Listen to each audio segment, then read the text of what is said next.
Good morning students.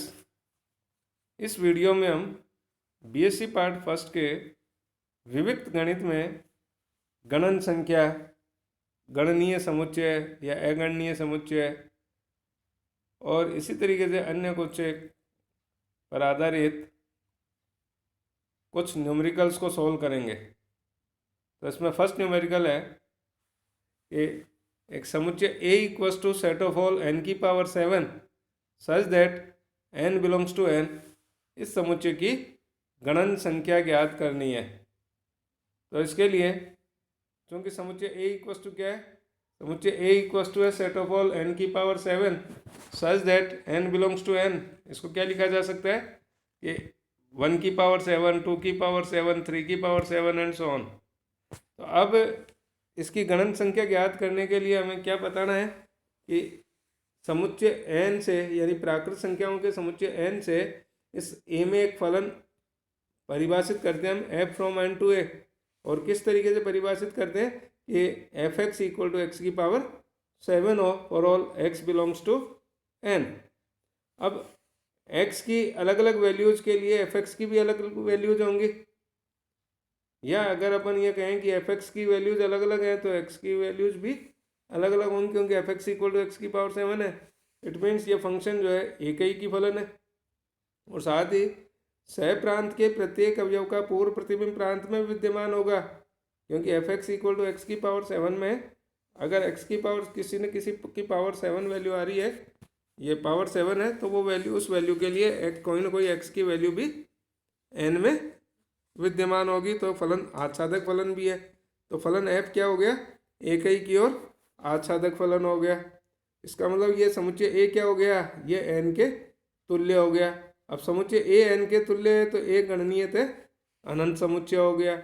और गणनीयतः अनंत समुच्चय की जो गणनता है वो एन जीरो के बराबर होती है। तो कार्डिनल नंबर ऑफ ए या ए की गणनता क्या आ गई, एन जीरो के बराबर। अब दूसरा है, हमें सिद्ध करना है कि n क्रॉस n एक गणनीय समुच्चय हो। तो अब n क्रॉस n को गणनीय समुच्चय प्रूव करें तो इसके लिए चूंकि n बराबर क्या है, n बराबर है प्राकृत संख्याओं का समुच्चय जिसमें कि एलिमेंट्स हैं 1 2 3 4 5 6 7 एंड सो ऑन।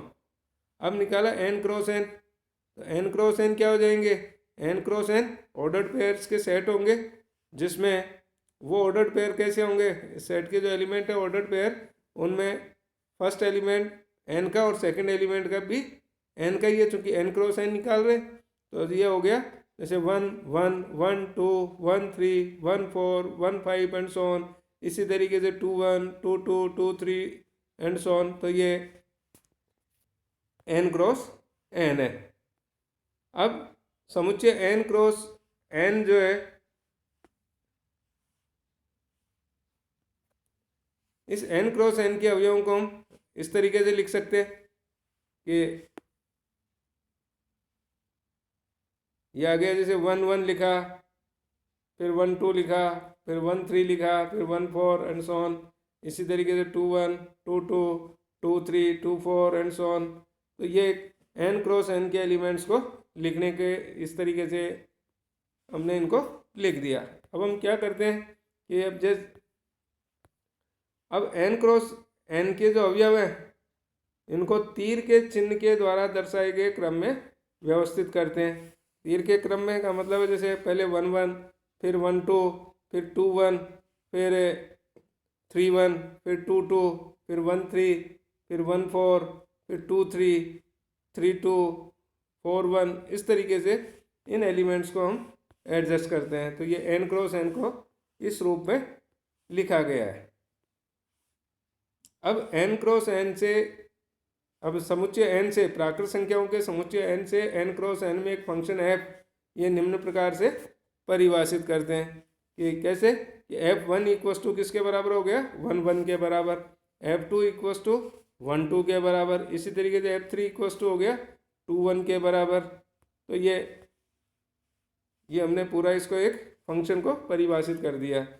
तब ये फंक्शन हम देखते हैं कि x की अलग अलग वैल्यूज़ के लिए f(x) की अलग अलग वैल्यूज़ आ रही है, और n क्रॉस n के हर एक एलिमेंट के लिए n में कोई ना कोई एलिमेंट विद्यमान है।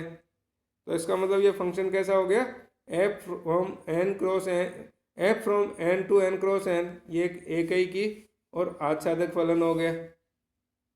इसका मतलब ये समुच्चय कैसा हो गया, समुच्चय एन क्रॉस एन, ये एन के तुल्य समुच्चय हो गया, इसलिए एन क्रॉस एन ये गणनीयतः अनंत समुच्चय हो गया, और एन क्रॉस एन गणनीयतः अनंत समुच्चय, इसका मतलब एन क्रॉस एन गणनीय समुच्चय भी हो गया। तो अब ये एन क्रॉस एन गणनीय होगा और यही प्रूव करना था हमें। अब अगला पार्ट है, ये हमें क्या सिद्ध करना है, प्रदर्शित कीजिए कि समुच्चय A equals to 1/2, 2/3, 3/4, 4/5 and so on, ये गणनीयतः अनंत समुच्चय है।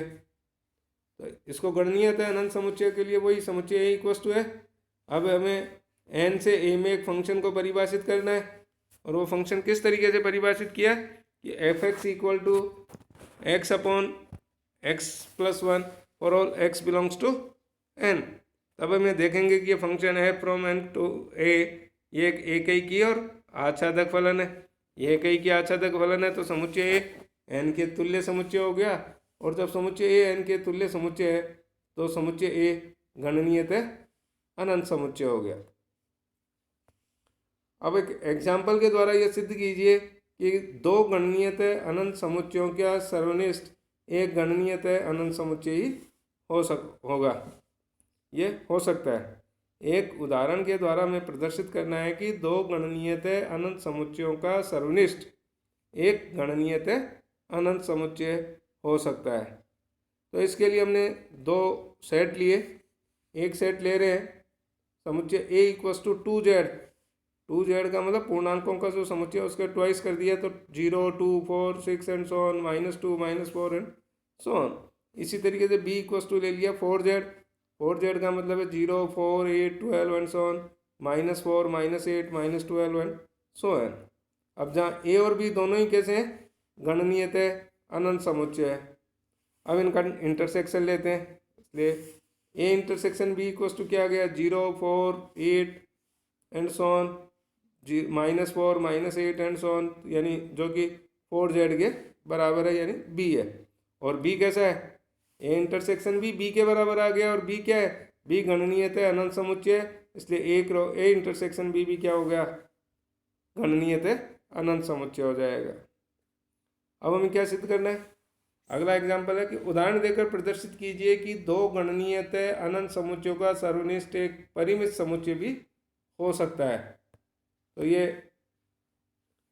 जैसे हमने क्या माना कि मान लिया जाए समुच्चय ए इक्वस टू है धनात्मक पूर्णांकों का एक समुच्चय, यानी 1, 2, 3, 4, 5, 6 एंड सो ऑन, और दूसरा बी इक्वस टू ले लिया ऋणात्मक पूर्णांकों का समुच्चय, यानी -1, -2, -3, -4 एंड सो ऑन, जहाँ ए और बी दोनों ही क्या है, दोनों ही गणनीयतः अनंत समुच्चय हैं। तब ए इंटरसेक्शन बी, ए और बी में कोई एलिमेंट कॉमन है, एक भी एलिमेंट इनमें कॉमन नहीं है, क्योंकि ए जेड प्लस का समुच्चय और बी जेड माइनस का समुच्चय है। तो A intersection B equals to क्या आ गया, रिक्त समुच्चय।